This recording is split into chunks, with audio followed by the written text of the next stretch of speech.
When you're looking for answers in life, it's critical that you ask the right question.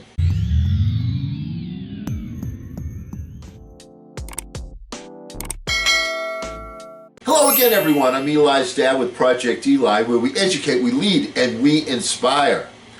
And today I want to talk about asking the critical, number one, most important question in order for you to succeed. To be or not to be. To sleep. Perchance to dream. Aye, there's the rub.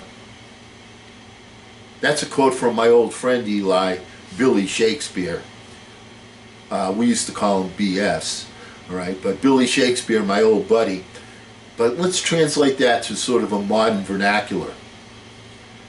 What would things look like if they were perfect? Is that a question that you ask yourself? Because when you do ask yourself, what you're doing is you're taking out your canvas, your paintbrushes, and you're starting to paint the portrait of what you would like to see happen, to be or not to be. And too many times people throw away their paintbrushes. They get on board the treadmill and they just continuously walk and walk and walk and walk, and they're not going in any particular positive direction. You know, what made me think of this was, once again, I have an association with the library, and I was thinking to myself, you know, the people that work in that library, I've spoken to them all, they don't know what they're there for.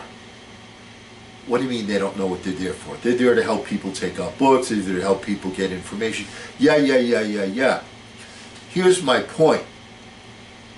If I'm the director of this library, I say to these people, this is exactly what we're looking for. Are we looking to have the place teeming with people coming in, taking out books? Well, in a pandemic, I don't know if that is exactly what we're looking for. Are we looking for people to get on their computers at home and access all the various databases that they can access using the stuff that the library provides? I don't know. What exactly would be the perfect scenario for this library? What exactly are they going for? How do they add the most value to the community? That's a picture that should be in front of everybody as they hop in their car and head off to work. Let's break it down a little bit.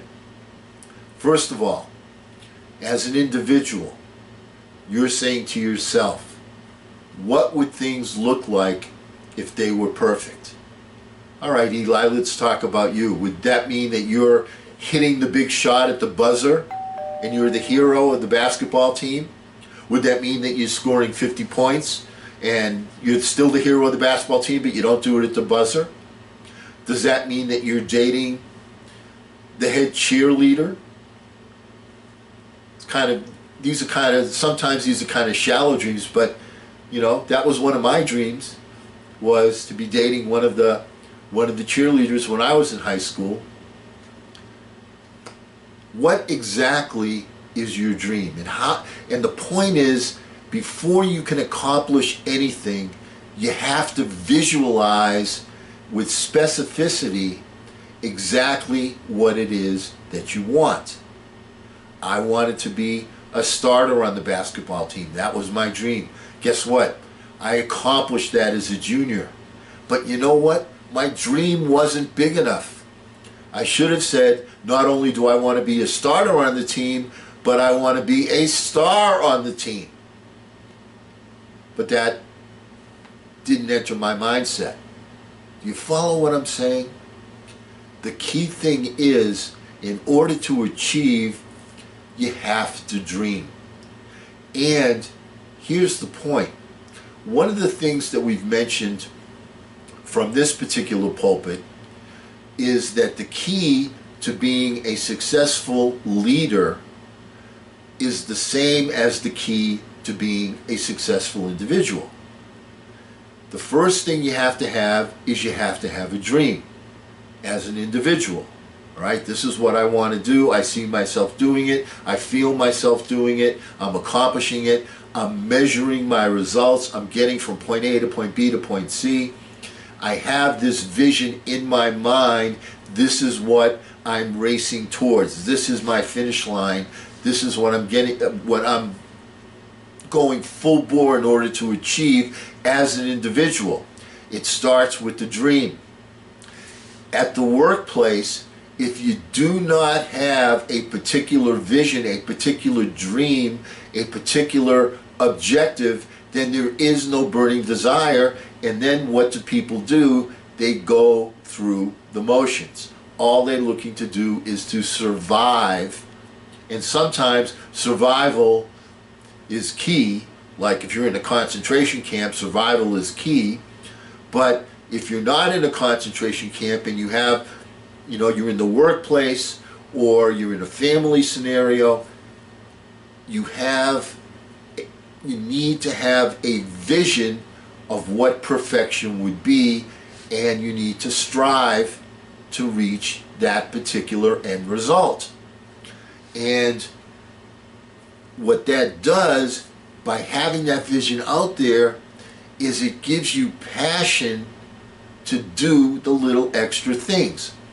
If at the library, as an example, you don't have any particular vision, let's say that the vision could be, this is going to be the most popular library in the entire state. Well, if that's the case, then I have a sense of pride that this is the most important library in the entire state. If there's a piece of paper on the floor, I bend down, I pick it up. If I see something wrong, that's the difference between mediocrity and excellence, is having that vision, is moving towards that vision. And the same rules apply to a team that apply to an individual. As far as being the leader of a team, you share the vision. Everybody sees what perfection would look like. This is our objective. This is what we're going for. You're an important part of us achieving this objective. That's what the leader does.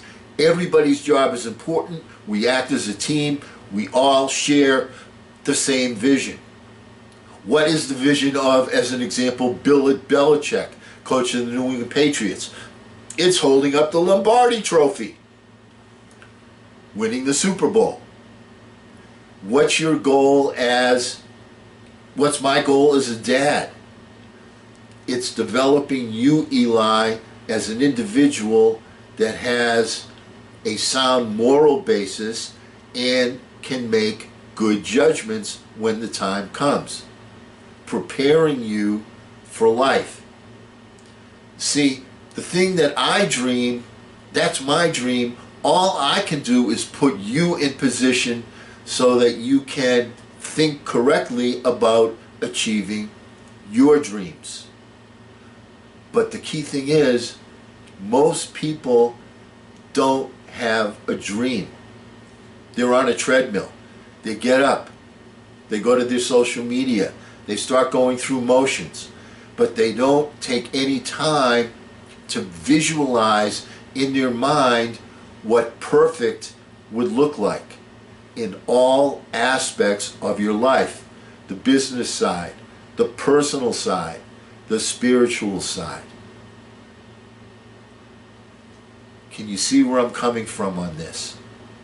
The people that are the super achievers are the ones that are the super dreamers, are the ones that see what it would look like if everything fell into place and was perfect. But here, to quote my friend B.S., Billy Shakespeare, is the rub. Most of the time, your dream is not immediately achievable. Sometimes all you can do is go towards your dream and get closer and closer and closer and closer. But you still have to maintain that utopian vision of what perfection would be, and that will move you forward. And you must measure your progress as you move forward. That is inspiring. So once again, the same things that ignite an individual with passion, the vision, the dream, that's how you achieve. As a leader, it's key that you take that same principle and apply it to the people on your team. Help them to see that vision.